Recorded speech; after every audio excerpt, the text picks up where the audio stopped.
Осыдан 74 жыл бұрын 1941 жылдың 22 маусымында фашистік Германия Кеңес одағына тосқауылдан шабуыл жасады. Көп ұлтты кеңес халықтарының тарихындағы зұлмат сынақ екінші дүниежүзілік соғыс басталды. Қан майданға Қазақстаннан 1.200.000-нан астам азамат аттанды. Оның дені елге аман оралмады. Отан үшін от кешкен майдангерлердің ерлігі халық жадында мәңгілік сақтаулы қалды. Бүгін Петропавлдағы мәңгілік алау маңына дүйім жұрт жиналып, қаза тапқандарды 1 минутты үнсіздікпен еске алып, гүл шоқтарын қойды. Еске алу рәсіміне облыс әкімі Ерік Сұлтанов қатысты.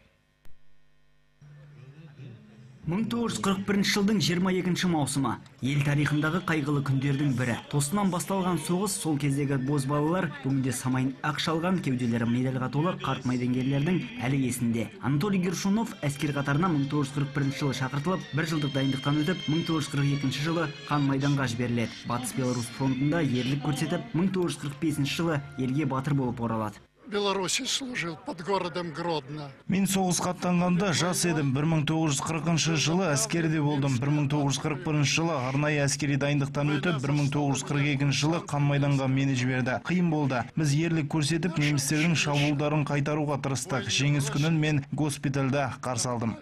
Сұм соғысқа солтүстік Қазақстаннан 70.000-нан астам азамат аттанды. Оның дені елге аман оралмады. 22 маусым әр қазақстандықтың жадында қалмақ. Бұл күні дүйім жұрт мәңгілік алау монументіне келіп, қаза тапқан майдангерлердің рухына тағзым етті. Гүл қою рәсіміне облыс әкімі Ерік Сұлтанов қатысты.